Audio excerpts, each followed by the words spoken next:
Hey guys, welcome back to my YouTube channel. Naya John over here. In this video I'll be showing you how to make this beautiful dress, starting with the upper bodice, which has a cup like effect. I'll be showing you how to achieve a bustier without pad and all of that, and also I'll be showing you how to make the lower bodice, which has this I can fly-ish effect on both sides. You can see how flowy it is. I'll be revealing to you the kind of fabric that's best for this design, and also I will let you know how many yards of fabric you will need to achieve this. All right, if you notice, you see that I use the main fabric for both the front and the interface. So all of the details I will share in this video. Please stay through to the end of this video.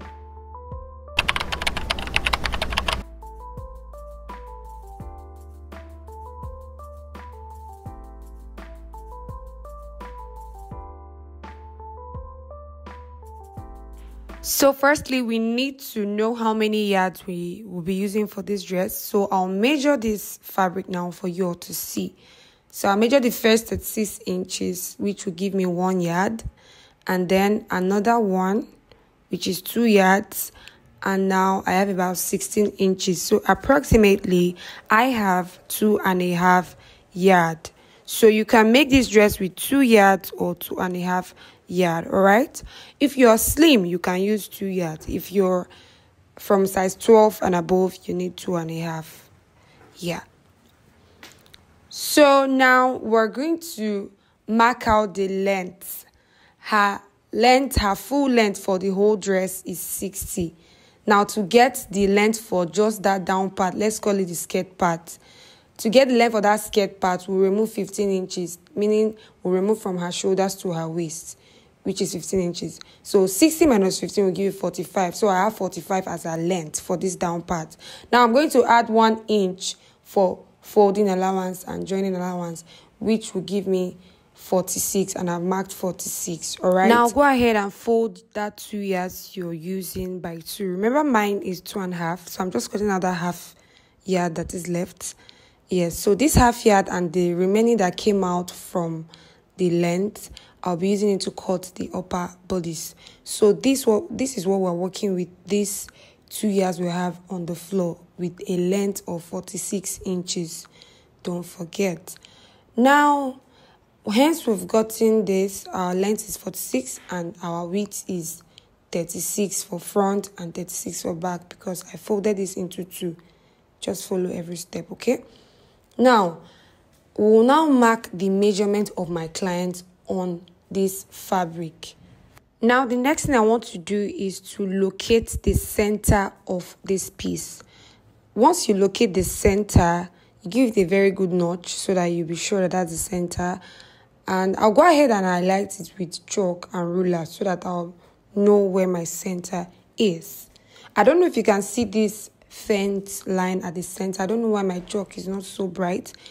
That's the center of this fabric. So all my measurements, I'll be applying it from that center. So once you figured out where the center of your fabric is, you go ahead and get a pattern paper where you've already marked your basic body measurement for a straight skirt, and simply place on this fabric center to center.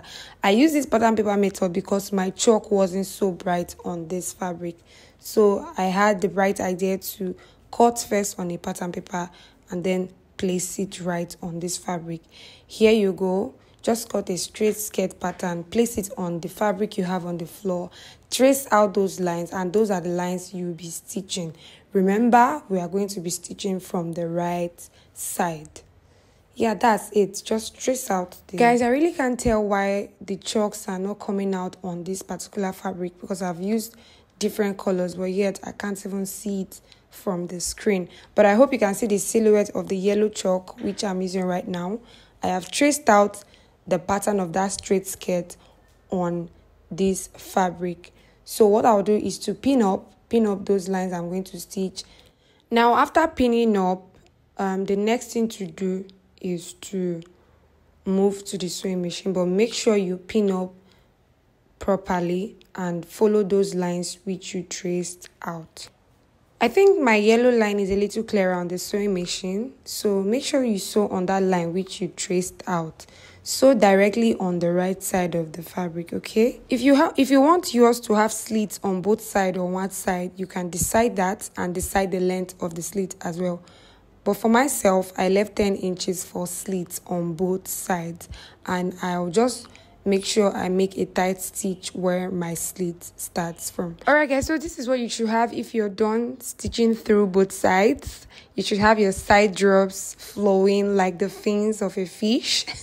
It looks really, really nice, and I hope yours is looking like this. Initially, I said that we're not going to make this skirt tightly fitted. This is so that when we cut through for the zipper, we're not going to lose so much fabric.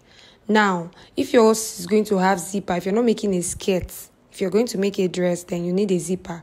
You're going to cut through the center of the back. And we'll be using just 1/2 inch for the zipper allowance, okay?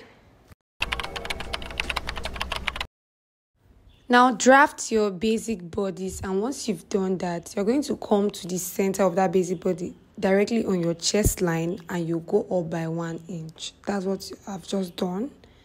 Now, we'll connect from your chest line up to that 1 inch we just highlighted, and then we'll take it all the way to the armhole.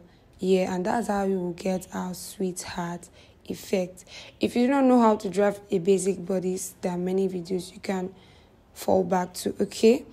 Now, after we've gotten that sweetheart effect, we'll cut out the yoke, because we do not need that yoke for this project. So I've cut out the yoke, and this is what I have, okay? Place your tape from the center of that sweetheart and mark 5 inches. That 5 inch, that is where our sleeve, our strap sleeve will be attached, okay? Yes, and I've just indicated that on the pattern paper.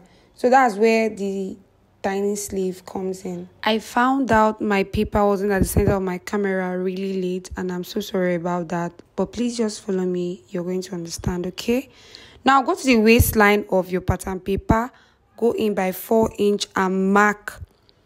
Then connect from that dot you mark to the waistline using your French curve. Just follow what you see on the screen. Once you do that, then we've gotten that hole we have at the center of the upper bodice. I'll go ahead and cut out. So once you've cut out, you can now start manipulating the whole bustier illusion thingy. So we're going to first split the center of our bodies, like you see on the screen, and then we'll go ahead to secure with a neatly sewn strap. Now, the next thing you want to do after you've secured the center of your front piece is to create a dart. We're going to create a dart on the bust line. On the bust line, we'll create a dart of 1 inch. Do this for both sides, both the left and the right side. Yeah, and after we've done the dart, apply all this process on the main fabric. First, you pleat the center, then you create the space for your sleeve, and then you create the dart, which will give you enough bulge for your cup to sit comfortably on. This is the manipulation you need to know. Yeah, I've done this on my main fabric, and I've gone ahead to interface. You can see the neatly fixed darts, the pleated center, and the sleeve, the strap sleeve. Yeah, so I'll go ahead and attach my bustier cup. I'll show you how to do that right now. Okay, simply tilt your cup like you see on the screen and carefully slide it through your bust area. Secure with pins. It's very clear the bustier cup illusion made all the difference. See how full the other part of the bustier looks. We'll repeat the same process for the left part of the bustier, and here we are almost done with the upper bodies. This is what you should have. Charlie, this is what you should have by the time you're done fixing your bra cups, okay? Now I've gone ahead to draft the pattern for the back. Use your basic bodies, of course. Cut out the yoke like you did for the front. So this is the pattern for my back piece. I have my main fabric and I have my interface. Yeah, So I'll take this to the sewing machine and neatly join this to the front piece, and then the upper bodies as a whole will be ready. So I had 3 objectives for making this particular video. 1 is to show you how to achieve the I can fly lower bodies. 2 is to show you how to achieve the upper bodies, and 3 is to show you how to manipulate to get a bustier illusion. And I think I've achieved those objectives. But once you've sewn your dress to this particular stage, you can now attach it or couple it with the lower bodies. Now this is the lower bodies, and this is what you should have if you're done with your lower bodies. Go ahead to the side where you had your stitch, cut through 1 inch, just 1 inch. Follow what you see me do, 1 inch. And once you've cut through that 1 inch, you're going to sew that 1 inch through the wrong part. You know you sew the rest through the right part.